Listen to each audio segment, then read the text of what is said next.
Cek.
Cek, baik, selamat sore.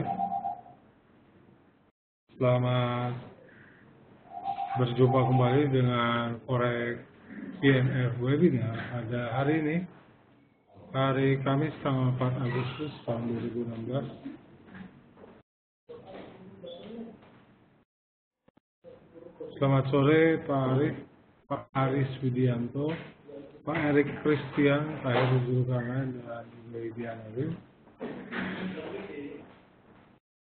Apakah suara saya sudah terdengar, teman-teman sekalian? Karena ada beberapa teman kita yang masih belum tersambungkan dengan speaker di komputer.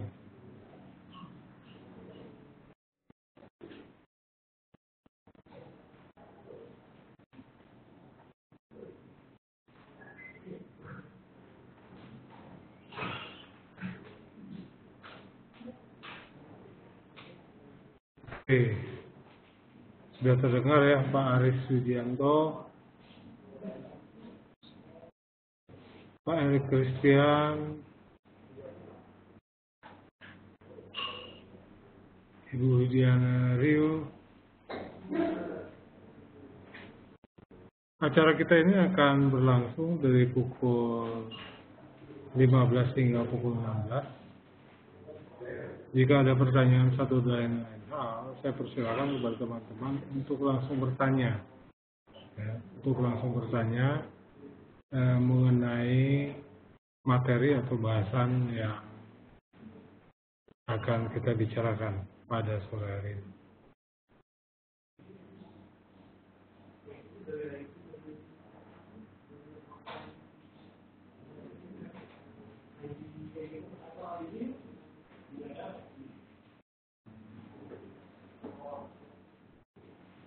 Baik, kita langsung. Kita akan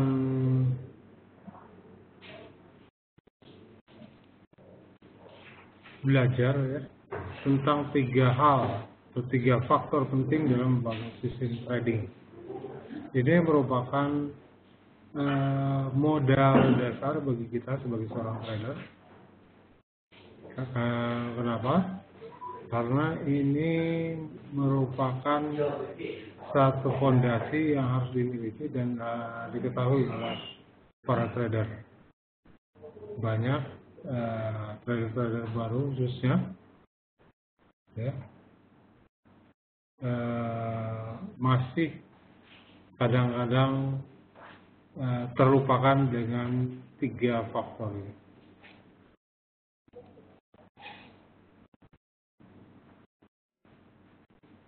Baik, ini dari Pak Erik Christian. Saya sudah pengalaman 1,5 tahun trading saham dan ingin mencoba untuk mempelajari forex. Apa perbedaan penting dalam membangun sistem trading yang ada di forex dan di saham? Baik, pertanyaan Bapak ini cukup penting ya, penting bagi trader saham dan trader forex. Sebenarnya untuk membangun sistem trading antara trading di saham dan di forex itu sama saja, ya, sama saja. Tetapi yang perlu diketahui ya, perbedaan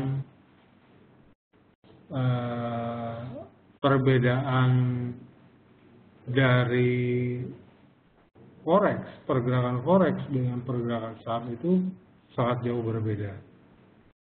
Ya. Bedanya di mana? Bedanya di kecepatan pergerakan. Kita tahu dalam satu hari pergerakan forex itu bisa bergerak minimal 100 poin atau 1000 pips. Ya. Sedangkan di saham itu kemungkinan tergantung dari sahamnya.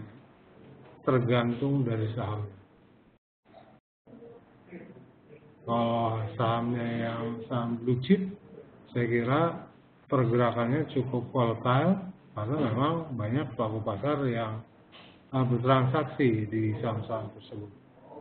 Ya, perbedaannya itu yang pertama di trading forex dan saham. Ya. Sehingga kita harus mempunyai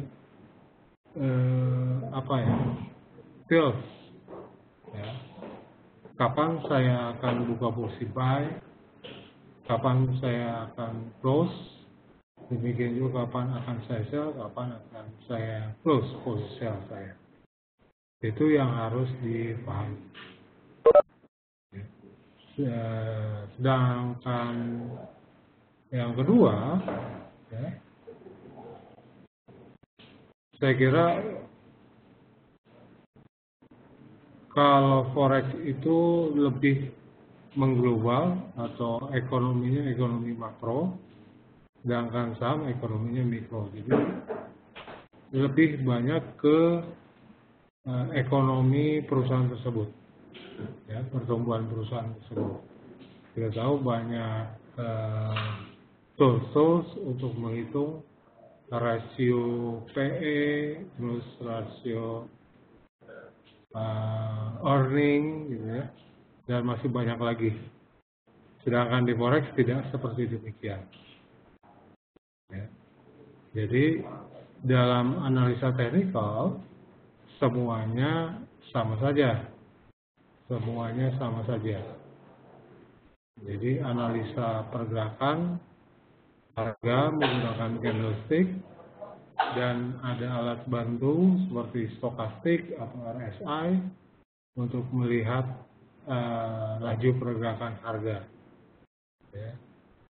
Tinggal kita lihat momennya, kapan kita membuka posisi. Itu saja Pak Erik Christian ya.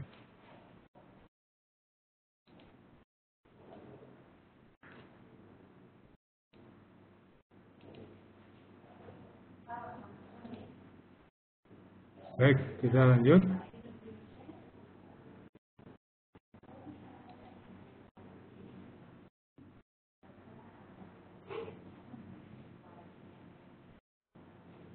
Ini ada apa ya?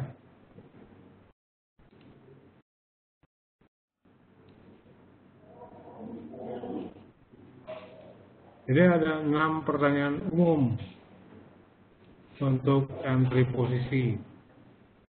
Ya. 6 pertanyaan umum untuk entry posisi. Jadi kita langsung lebih ke intisarinya.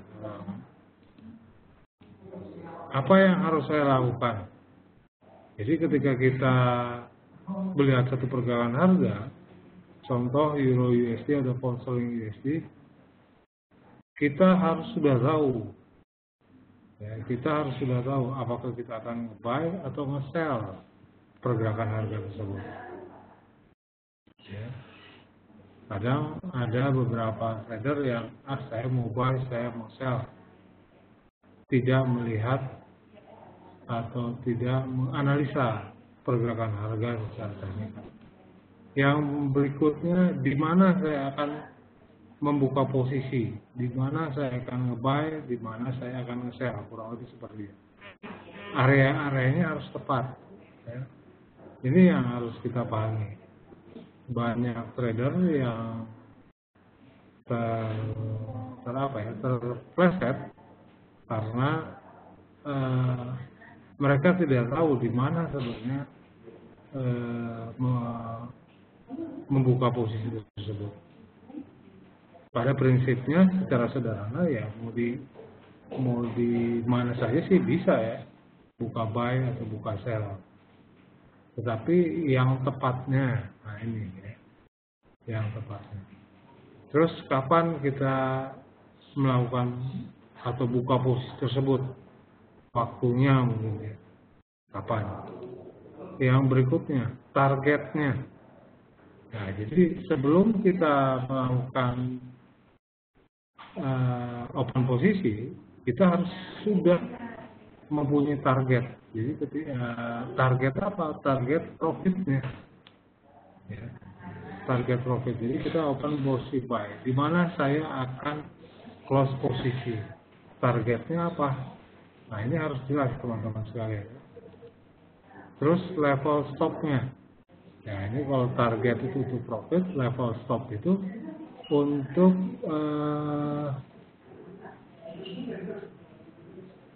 level kerugian. Ya, di mana kita akan close posisi jika harga tidak sesuai dengan apa yang kita harapkan.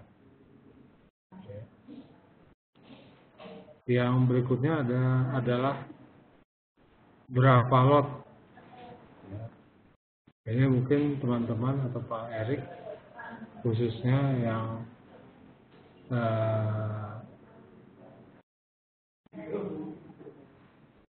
perlu diperjelas atau perlu diketahui.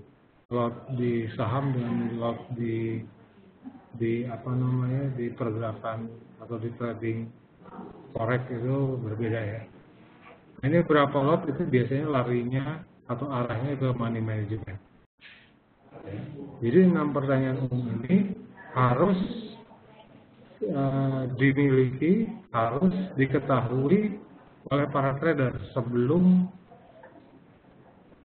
membuka posisi. Jika kita tidak mempunyai 6 pertanyaan ini, wah ini ada yang salah. Kenapa saya bilang ada yang salah? Artinya kita tidak mempunyai satu sistem trading, kurang lebih seperti demikian. Seperti saya katakan tadi, pada prinsipnya jika kita membuka posisi sebenarnya di mana saja bisa, tetapi level atau tempat yang tepat untuk membuka posisi tersebut yang harus kita tahu. Nah, ini adalah hal utama dalam menyusun sebuah strategi atau menyusun sebuah sistem.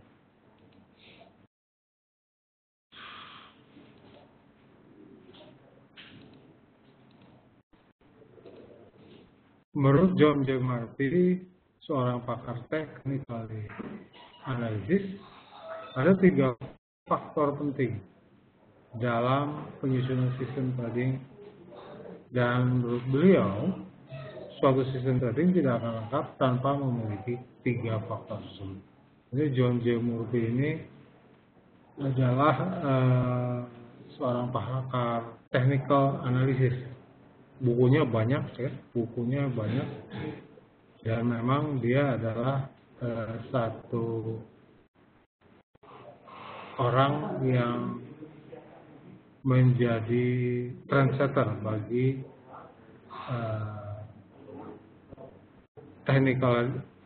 seorang teknikalis. Nah, ketiga faktor tersebut adalah price forecasting. Itu yang pertama, atau analisa harga. Jadi ketika kita buka chart, ya, melihat grafik pergerakan harga, kita sudah mempunyai forecasting, perkiraan harga akan bergerak mana, ke atas atau ke bawah. Ya. Yang berikutnya trading taktik atau timing, ya, taktiknya. Jika harga bergerak ke atas, ya, apa yang harus kita lakukan? Ya, sudah pasti kita buka posisi buy. Tetapi ketika kita buka posisi buy, ternyata harga bergerak ke bawah, ya, tidak sesuai dengan perkiraan yang kita buat, apa juga yang harus kita lakukan? Nah itu, ya, yang harus kita miliki. Yang berikutnya money management. Nah, ini money management terlihat sepele, tetapi ini adalah satu strategi dalam menyusun sistem trading.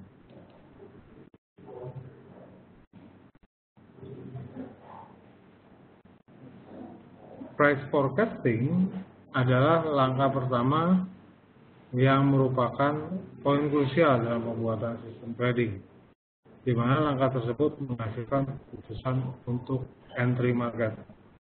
Ya, kalau kita lihat tadi 6 pertanyaan umum yang harus dimiliki, yang harus diketahui oleh para trader, ya, yaitu kita harus bisa memforecasting pergerakan harga. Ya, ketika kita melihat harga,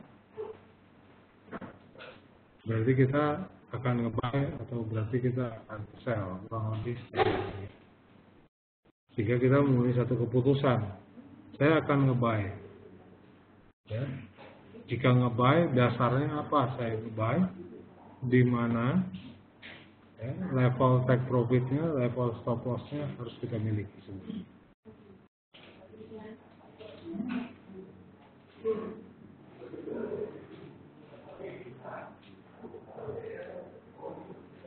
Ya, ini price forecasting. Nah, ini analisa pergerakan harga itu pada dasarnya ada 2 buah cara. Yang pertama analisa teknikal, analisa berdasarkan pergerakan harga, ya, yang sudah terjadi. Jadi analisanya dibuat berdasarkan atau melihat pergerakan harga sebelumnya yang sudah terjadi, ya, untuk dijadikan rujukan dalam menentukan level penting untuk melakukan entry posisi. Ya, jadi kita melihat ke belakang kalau analisa teknikal, ya, bukan melihat ke depan. Ya, lihat ke belakang untuk mencari rujukan, bukan level-level. Level-level apa? Seperti support atau resistance. Kurang lebih seperti itu.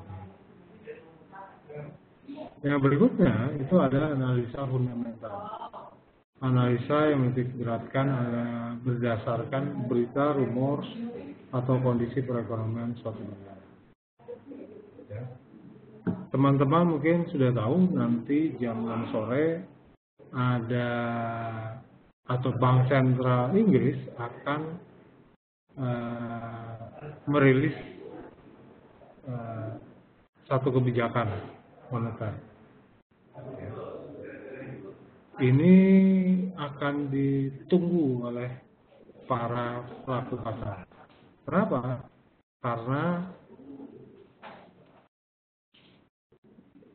seperti kita tahu bahwasanya Inggris telah keluar dari Uni Eropa, ya, di mana pada atau diperkirakan pada nanti jam 6 sore menurut berita Bank Sentral Inggris akan menurunkan suku bunga.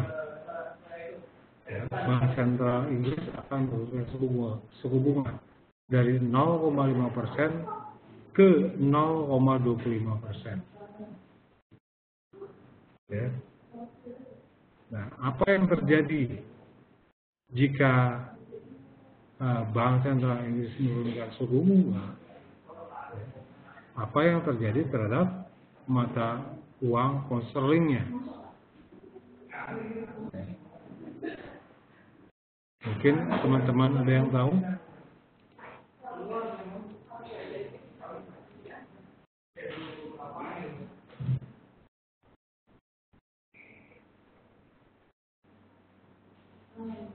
Pastinya kalau memang suku bunga diturunkan, maka ada kemungkinan pound sterling akan melemah. Dan ini yang harus kita perhatikan, pelemahan yang cukup tajam akan terlihat. Ya. Pelemahan yang cukup tajam akan terlihat jika memang Bank Sentral Inggris menggunakan suku. Ya. Ini analisa fundamental, ya. Analisa yang diberatkan berdasarkan berita, rumusan atau kondisi perekonomian suatu negara. Ini cukup krusial juga, ya, berita ini atau data ini. Mungkin nanti teman-teman akan melihat sendiri pada jam 6 sore waktu Indonesia bagian barat. Ya. Kita lihat apakah hasil datanya atau rilis datanya dan bagaimana pergerakan harga pound sterling USD pada jam 6 sore nanti.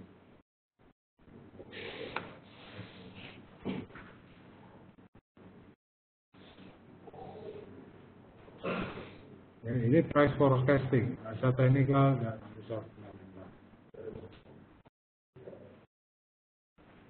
Nah, ini seperti yang saya katakan tadi, hal-hal yang perlu diperhatikan dalam analisa pasar, yaitu kita harus mengetahui tren pada pergerakan harga tersebut. Bedakan antara tren dan koreksi. Ya, kalau tren itu ya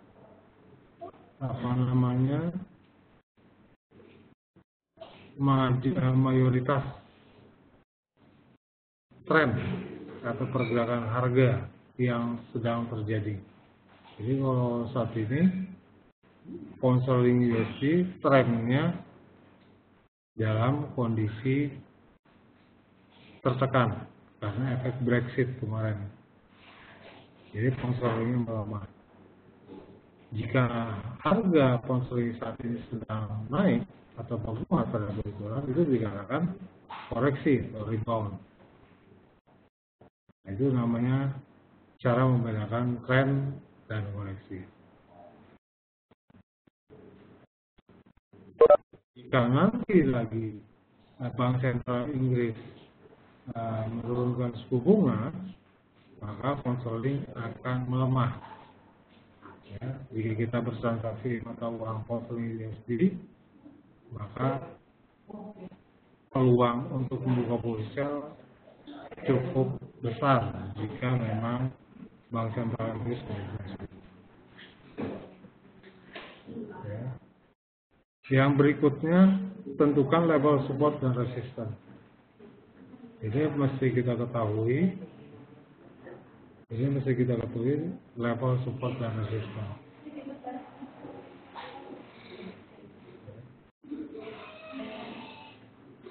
Dan yang berikutnya, perhatikan indikator teknikal.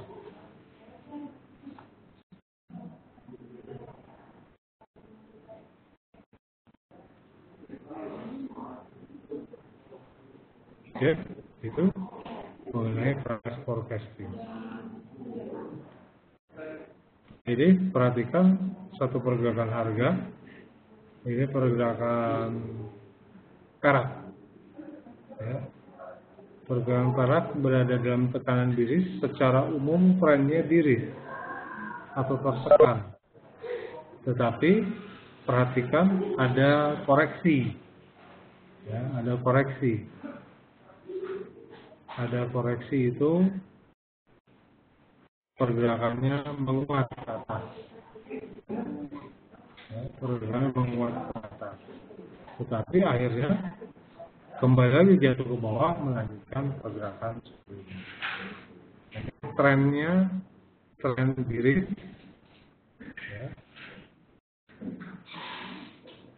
Dan koreksi merupakan hal yang wajar dalam satu pergerakan.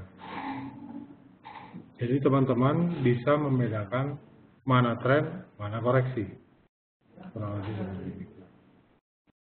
Yang berikutnya, tentukan level support dan resistance. Nah ini, kalau teman-teman perhatikan dalam gambar ini ada garis support yang berwarna biru itu. Garis support ini. Dan resisten yang di atas yang berwarna kuning.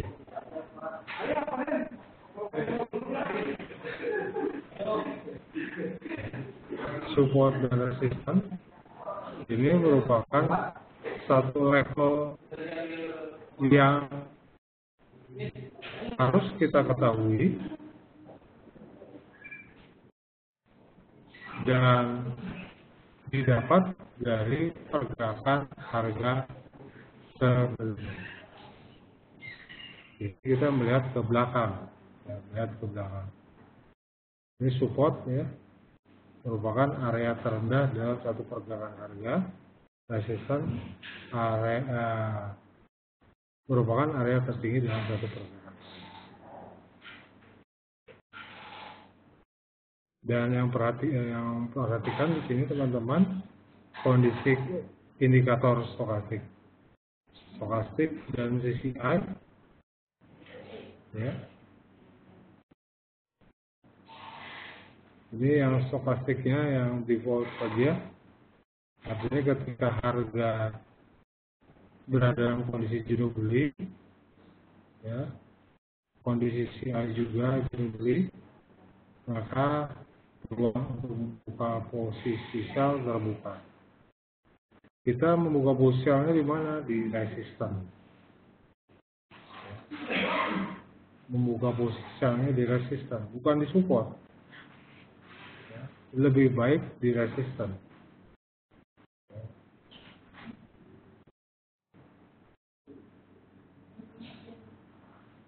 Kenapa kita membuka posisi sell? Karena tren yang terjadi adalah biris atau ke bawah. Jadi lebih baik kita follow the trend. Ya. Ikuti tren yang berlangsung atau yang berlaku.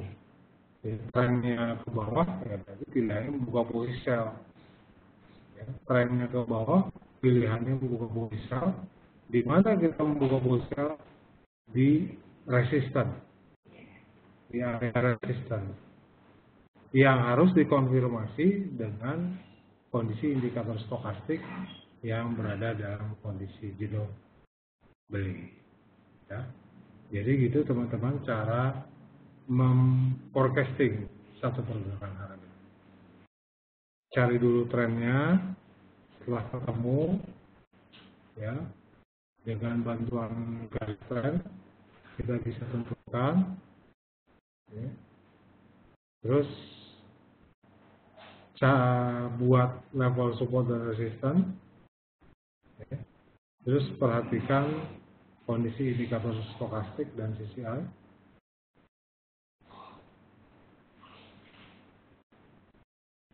Setelah kita menentukan, kita tinggal pilih buka posisi sell saja. Saya ulangi, kenapa membuka posisi sell? Karena tren yang berlaku adalah bearish atau bergerak ke bawah. Jadi jangan pernah lawan tren, tetapi follow the trend. Baik, sampai sini mungkin ada pertanyaan, silahkan.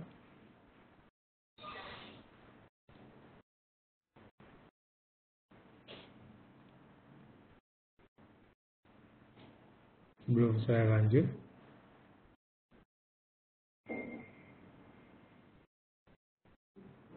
ya, jadi dari pemaparan yang kami bagikan pada hari ini bisa membuat atau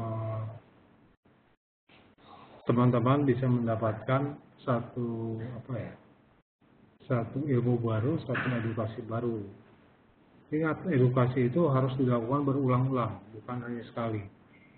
Ya, bukan hanya sekali, tapi berulang-ulang sehingga kita sendiri nanti yang akan merasakan hasilnya. Ada pertanyaan dari Pak Arif. Apakah ada atau tidak perhitungan penting yang harus diketahui? Atau hanya dari membaca grafik?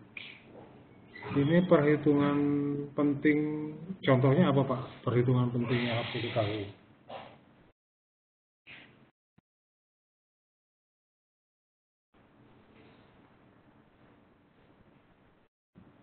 Mungkin Bapak punya satu pemikiran, tetapi menurut hemat saya memang tidak terlampau ada perhitungan penting ya, untuk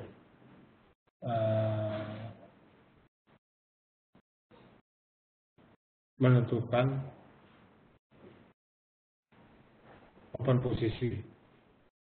Ya, cukup membaca grafik saja dan paling perhitungan level stop loss dan taking profit. Ya. Jadi nanti ada risk reward rasionya, risk reward ratio. Jadi resikonya 1, rewardnya 2 atau 1,5. Artinya stop lossnya 50, taking profitnya 75 atau 100 poin, kurang lebih seperti ini. Ya.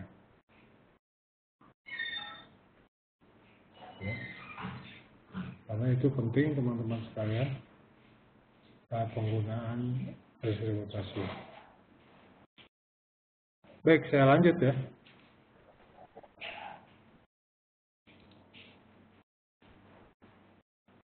Yang berikutnya,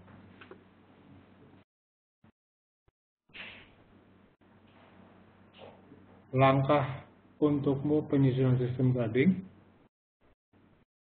ya, adalah waktu. Waktu juga merupakan salah satu hal yang krusial di pasar finansial, karena dengan persyaratan margin rendah yang dihasilkan oleh leverage yang tinggi tidaklah menjadikan banyak kesempatan bagi trader untuk melakukan kesalahan. Tidak memberikan kesempatan bagi trader untuk melakukan kesalahan. Jadi sekali buka posisi, tinggal pilihannya kena stop loss atau taking profit.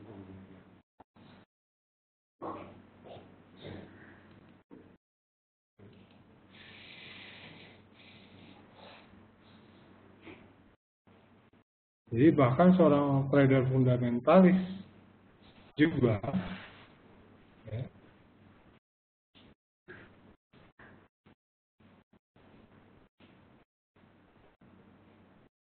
Harus memperkecil faktor kesalahan yang dibuat, ya, dengan menggunakan tools teknikal. Tools teknikal untuk menentukan kapan waktu terbaik untuk menentukan level entry dan exit.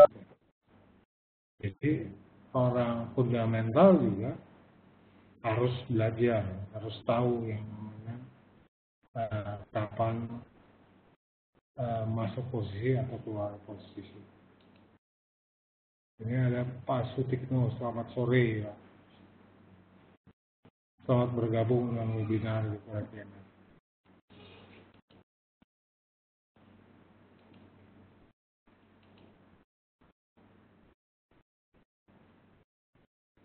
Ya. Ini yang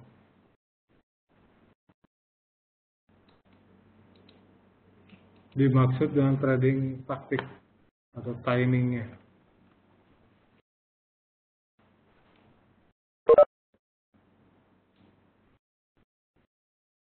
Bentar, ini ada Pak Sutikno, katanya belum terdengar.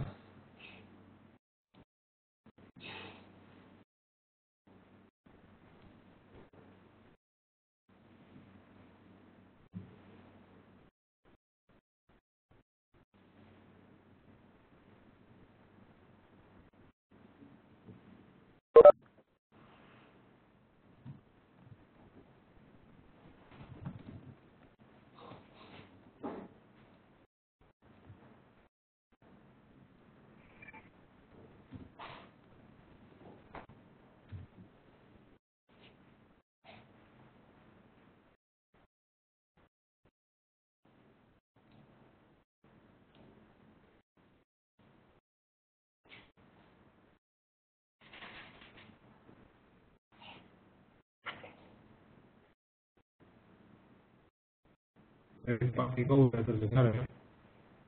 Wah, ada penting. Oke, kita lanjut ya. Nah, ini yang namanya kapan timing yang tepat. Ya, tidak semua tepat adalah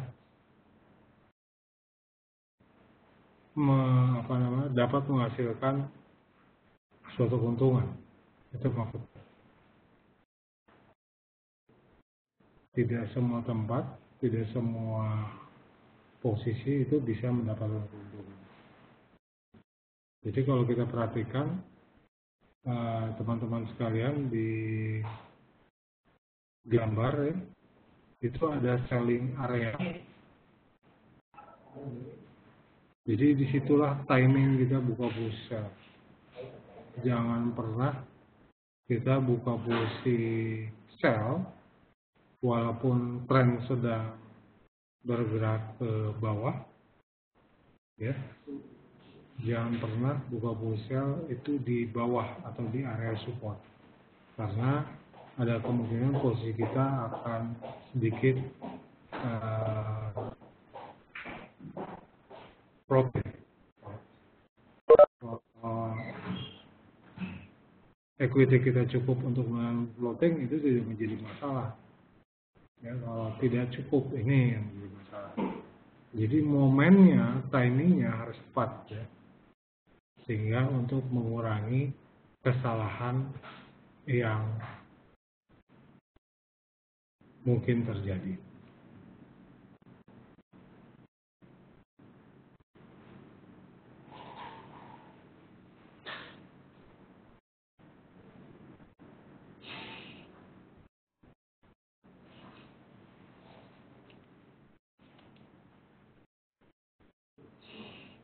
Nah, ini yang terakhir, money management. Ya. Money management merupakan faktor pembeda ya, antara bisnis profesional dan bisnis yang dikelola secara amatir, lebih seperti itu. Faktor penting dari money management adalah initial margin atau margin awal atau equity awalnya. Ya. Ini harus kita miliki. Semakin besar eh, modal yang kita miliki, semakin apa ya, semakin percaya diri kita untuk trading forex atau bertransaksi. Ya.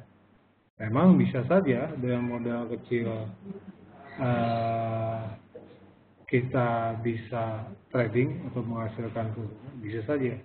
Tetapi itu untuk ya saya anggap untuk yang sudah jam terbangnya tinggi, modal kecil, keuntungan besar, bisa saja terjadi. Tapi untuk trader yang jam terbang tinggi. Tetapi bagi kita, trader yang jam terbangnya masih masih kurang banyak, kurang lebih seperti itu. Ya. Semakin banyak modal yang kita miliki, semakin aman. Karena kenapa saya katakan aman? Dalam artian aman, jangan lupa pergunakan stop loss dan taking profit, itu wajib ya, hukumnya wajib. Kenapa aman? Karena semakin banyak modal kita atau margin kita atau equity kita, rasa percaya diri atau psikologi kita semakin tinggi juga. Ya. Karena kita tahu bahwasanya trading itu probabilitas. Kalau nggak win ya loss. Ya. Jangan pernah berpikiran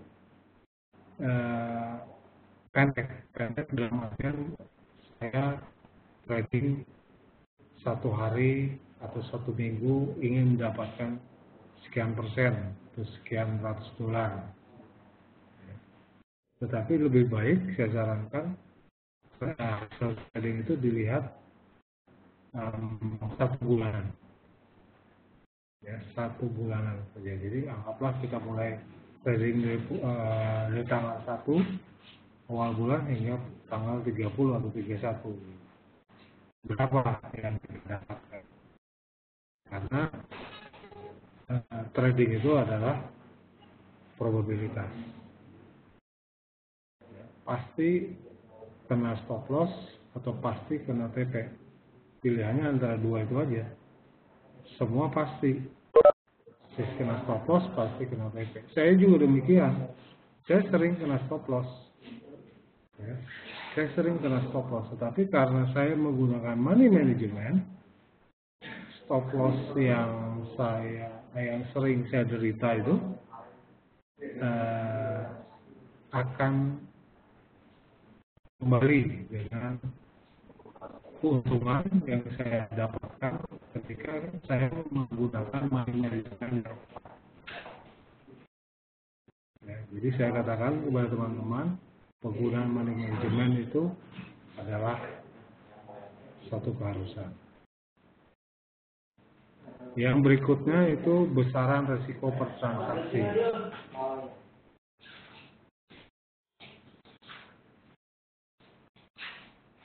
Besaran resiko per transaksi.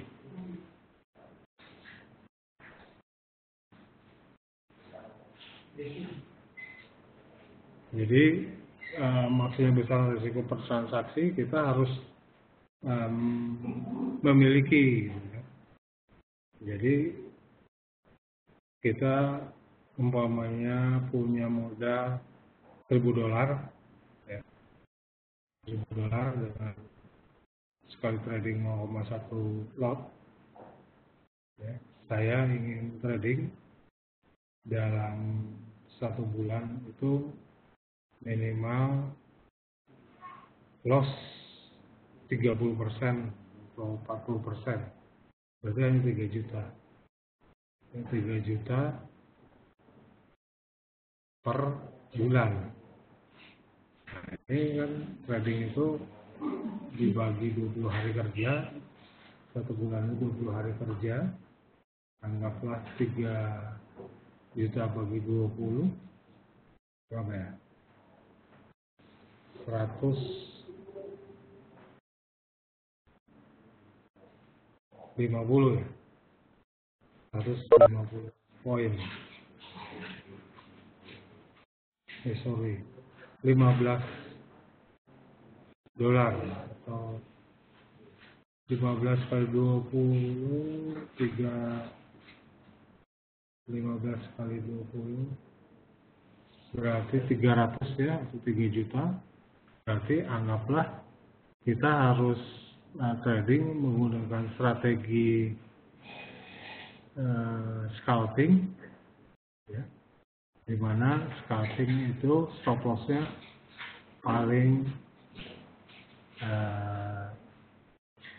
kecil atau rendah ya, antara 15 hingga 20 poin saja. Jadi itu bisa kita pergunakan strategi tersebut. Jadi besaran risiko per transaksi harus kita miliki. Jadi kalau saya trading 0,1 lot, risiko transaksinya ada $15 dengan strategi scalping, kurang lebih seperti itu.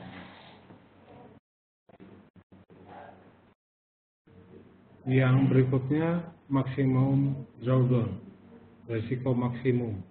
Artinya jika saya loss berturut-turut berapa persen yang harus kita miliki ya. Yang berikutnya risk to reward ratio. Jadi perbandingan antara risiko dan reward ya, 1:2 seperti yang saya katakan tadi.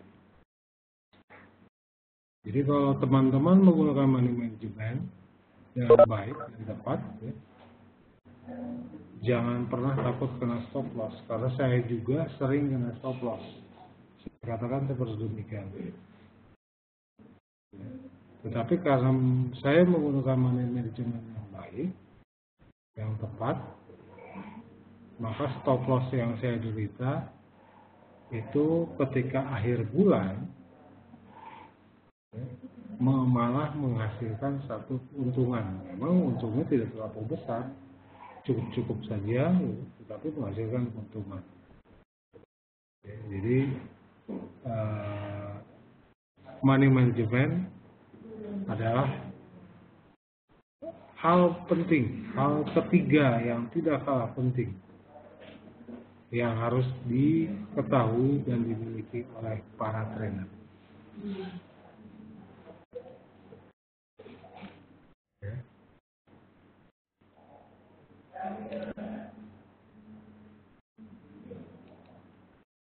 Jadi kesimpulannya teman-teman sekalian, beberapa faktor yang tadi kita pelajari merupakan jawaban dari beberapa pertanyaan yang biasa muncul pada saat kita melakukan entry posisi. Price forecasting menjawab mengenai posisi apa yang harus kita ambil dan di mana letak posisi ideal untuk entry. Ya, jadi teman-teman sekalian mungkin akan sedikit terbuka ya, wawasannya, paling tidak mengikuti webinar-webinar yang Forex IMF selenggarakan, sehingga bisa dipraktekkan ya pada trading sehari-hari.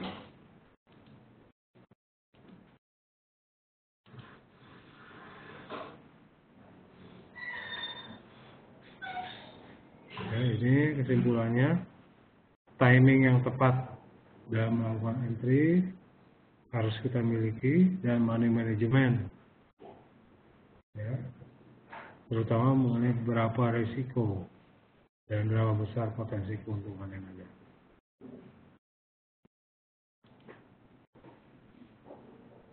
Baik, mungkin saya kira itu saja. Jika ada pertanyaan satu dan lain hal pada teman-teman,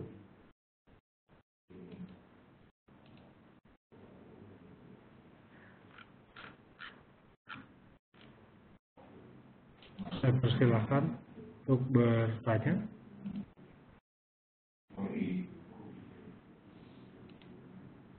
Terlihat memang seperti seperti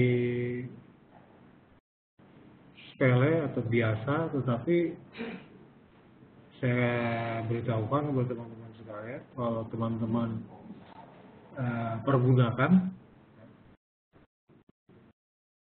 dengan disiplin, maka teman-teman sendiri yang akan mendapatkan hasilnya. Ya. Karena seperti yang saya katakan tadi, trading itu bukan hanya hari ini atau minggu ini saja, tetapi bulan depan, atau 2 bulan lagi, 3 bulan, tahun depan, kurang lebih seperti demikian. Jadi kita harus sering belajar untuk mendapatkan keuangan. Baik, ini ada pertanyaan dari jika tembus SL dengan size 0,1, apakah ambil PP? Maksudnya gimana nih Pak?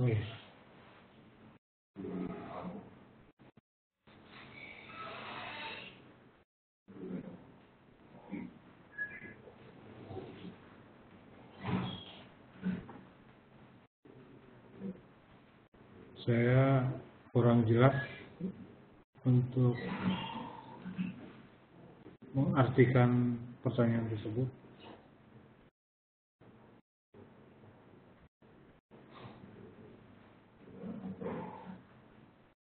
Jika tembus SL berarti close posisi Pak, yang pasti kurang lebih seperti gitu. Artinya yang kita dapatkan kerugian. Apakah 2 kali lipat?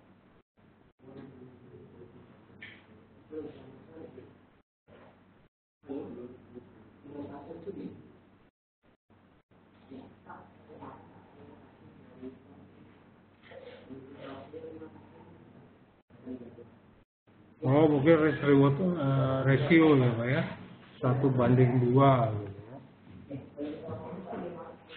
1:2 itu maksudnya ya. Iya tetap Pak, semua juga pasti gitu. Pasti begitu. Tidak mungkin tidak. Pergunakan aja itu risk reward ratio 1:2. Nanti Pak Rois akan, jika Pak Rois membiasakannya, Pak Rois sendiri nanti yang akan mendapatkan satu umpan balik yang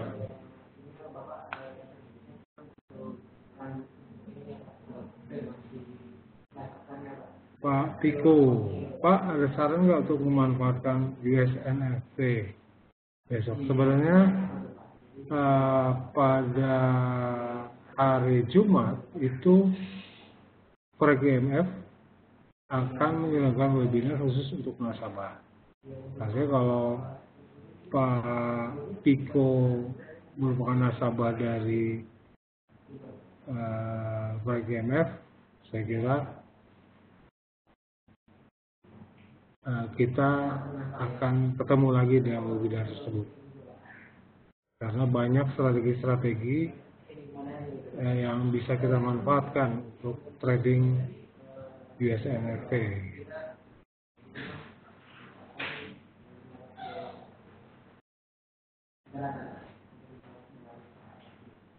Jadi saya kira karena waktu Pak Piko ya, bukannya saya tidak bisa itu, mungkin next time. Pak Ardiasa, kalau analisanya pakai garis Fibo untuk ukuran tarik garis Fibo yang tepat seperti apa? Terima kasih.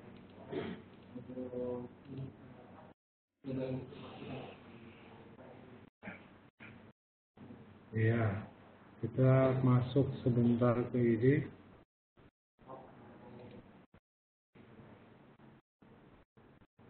Ke mana ini? EMF Trader.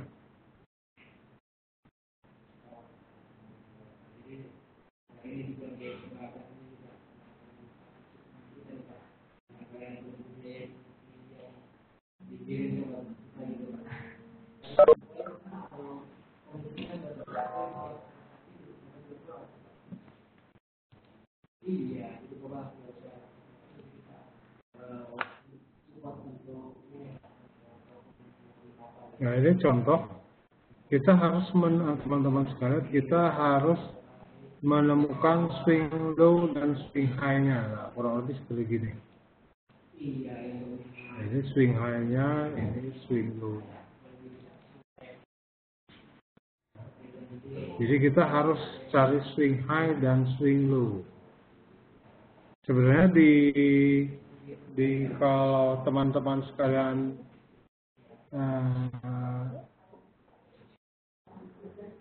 masuk ke link Forex EMF di YouTube ya,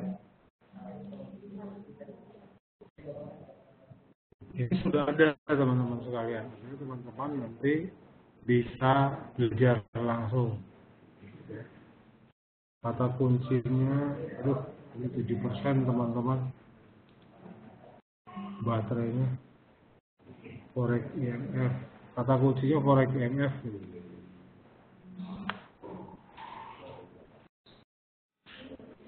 Nah, ini Fibonacci retracement. Ini Fibonacci dan stokastik CCI. Jadi teman-teman mungkin bisa belajar langsung di ini ya. Di mana?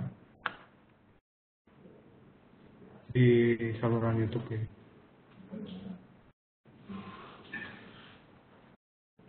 Baik, mungkin kalau tidak ada lagi saya akan akhiri acara webinar kita. Terima kasih atas teman-teman sekalian atas kehadirannya. Apa yang kami bagikan semoga bermanfaat. Jangan lupa pergunakan stop loss karena stop loss adalah modal kita untuk berinvestasi. Itu saja mungkin dari kami. Saya Freddy Rudo dari Forex Webinar.